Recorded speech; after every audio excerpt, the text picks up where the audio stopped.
So right now I'd like to review Unit 4 with you a little bit and do some of those suggested problems. Before we do these problems though, I would suggest that you do them first because nothing beats doing the problem yourself and then watching somebody do it. Because if you just continue to watch me do the problems, then you're going to feel a little overconfident about your abilities and not be testing out your true abilities to be able to do these probabilities. And what's the likelihood of that happening? So for the first one, we want to do quality control. And for this one, we have a consumer organization estimates that 29% of new cars have a cosmetic defect, such as scratch or dent. And when they're delivered to the car dealers, don't buy those. And the same organization believes 77% have functional defect, even worse, the lemons, which means something doesn't work properly, and 2% have both, even worse. So the questions that we're going to be answering are, if you buy a new car, what's the probability it has some kind of defect? What's the probability it has a cosmetic defect but no functional defect? And if we notice a dent on the new car, what's the probability that it has a functional defect? So before I get started on any probability problem, I read the situation and then I read what's going to be asked of me so that I can determine what would be the best strategy for me to use to be able to do this the easiest way possible. So when I see this problem and I see the questions in A, B, and C, I automatically think Venn diagram. The first one is just a straight up probability. The second one looks like I'm going to be combining all the possible defects together. And the third one looks to me to be a conditional probability. All of these would be easily answered if I had a Venn diagram in front of me. And then of course we have two other questions. Are they disjoint events and are they independent? But we'll get there when we get there. So first off, we're going to hit the first question. I'm just going to open this up so that I can write easier. But hopefully you have your book open to page 402 and you're looking at number 1. So before I get started, I said a Venn diagram might be very helpful. So I'm just going to start off by making my Venn diagram. Of course, I can't draw circles, so I'm just going to do whatever, but it doesn't matter. They don't have to be circles. So whenever I start a Venn diagram, I look at how many different events I have. Well, there's 2 events that I have. Either I could be cosmetically defected or functionally defected. So I've got a nice little circle, using that term loosely, for cosmetic defects and one for functional. So let's let this one be functional and let's let this one be cosmetic. When I fill in the Venn diagram, I always start by doing the middle part. So what is it that the 2 of them have in common? Well, 2% have both cosmetic and functional. So I start with that. And then I start kind of moving my way out. So if I look at functional defects, there's 7% with functional defects. Well, in that circle for functional defects is already 2%. So I just need to add in the remaining 5% for functional defects. So the total of functional is 7%. Similarly, I'm going to do that with cosmetic. I already have 2% out of the 29% accounted for, so this is just 27%. As a review, in order to be a complete probability model, the whole thing needs to add up to be 100%. So if I look at these, I've got 29%, 7%, and 2%, which equals 34%, which leaves 66%. Hopefully, one of these cars is the one I'm going to buy on the outside. Okay, so we're going to start first problem. So 1A, hopefully you have your books open. If we buy a new car, what's the probability that it has some kind of defect? So I'm just looking for the probability that I have a defect. So looking at defects, well, I could be just cosmetically defected, I could be functionally defected, or I could be both. So notice I'm using the word or, so I could be cosmetically, I could be functionally, or I could be both. So I could be cosmetically, or functionally, or both. And in that case, we've already tallied this up to be 34%. Now, if you didn't make a Venn diagram, that's fine. You could just use the definition of the addition property for probability. So if I'm looking at defects, that means I'm going to look at the probability of being dented plus the probability of being functionally incorrect, and then I have to subtract out the overlap being dented and functional. Of course, now I just called cosmetic defects dented, but that's the way I think. And I would get the same thing. So being dented is 29% plus 7%, and then I would take out the probability of both, 2%, and I get the exact same 34%. Much easier if I employ my Venn diagram strategy.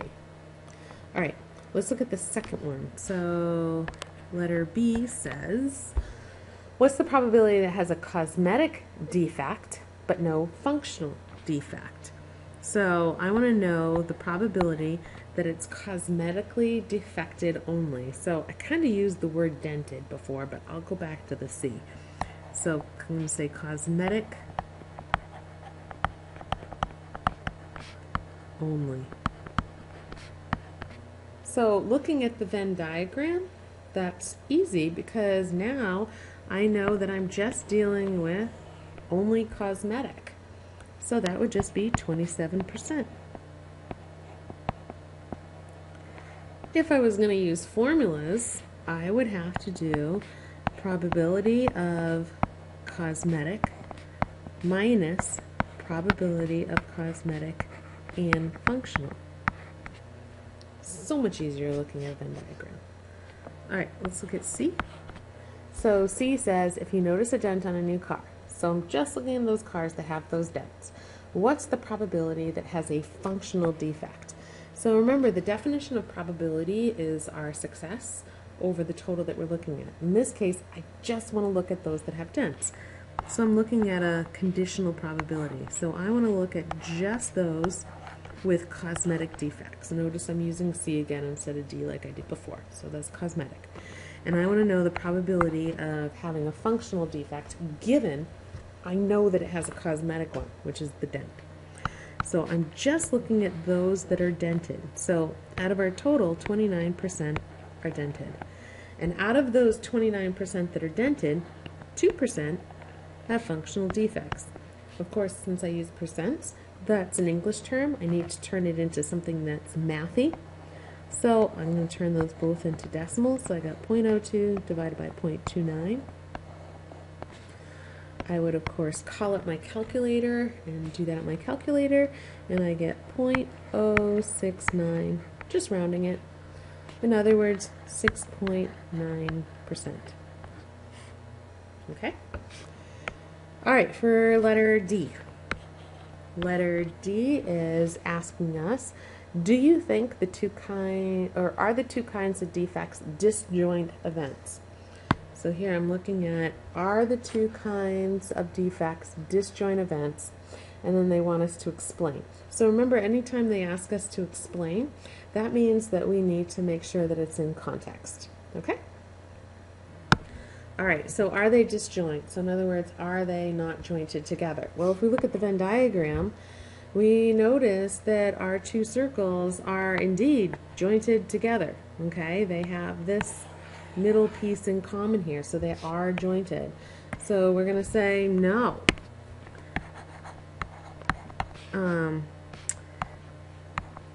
Being cosmetically, oh goodness, there I go with my spelling again. Being cosmetically wow, there we go. Being, I'll get this right. Cosmetically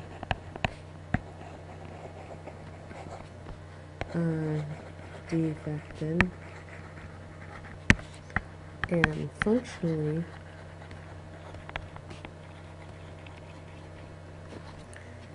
defected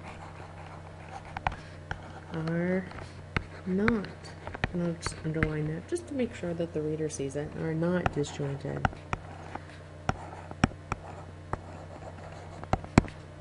Because a car can have a scratch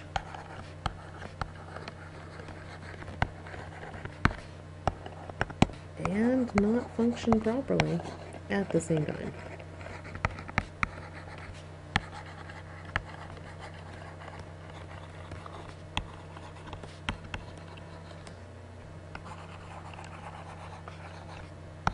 Lots of writing, but well worth it because it's in context.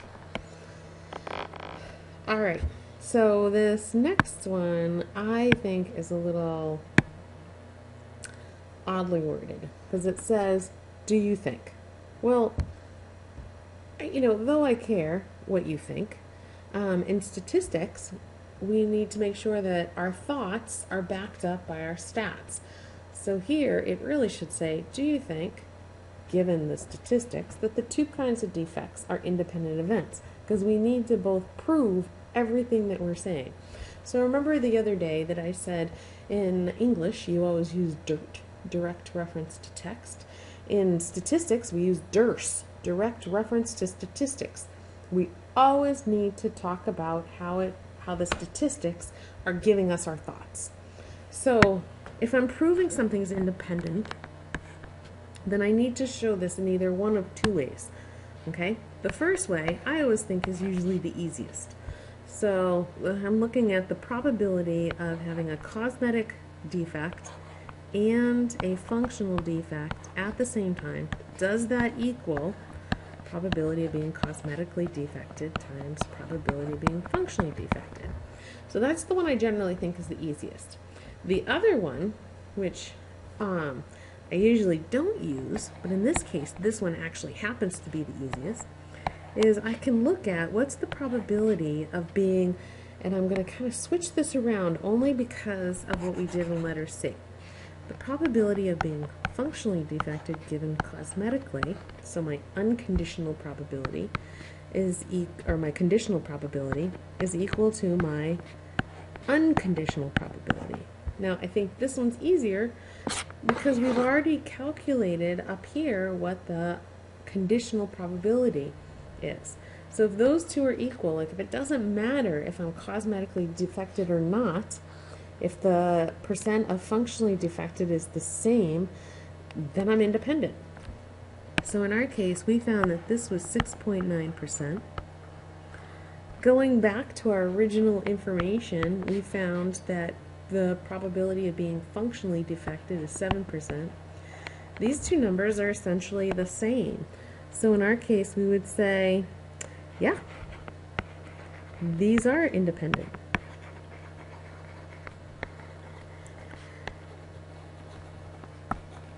And then I'm going to want to give my numbers. So I would say that if a car is cosmetically defective, there is a 6.9% chance that it is also, and I'm going to start over here, functionally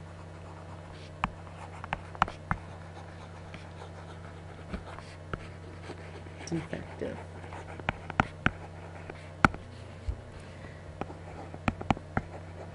Similarly, this is a tough word to say, and I don't think I spelled it right. A car has a 7% chance to be functionally defective regardless.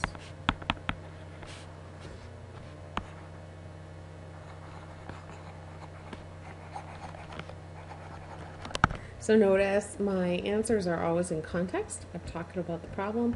I could take my answer and I could put it in the newspaper without showing any of the other data, and it's going to totally make sense. All right, that's problem number one. Good job.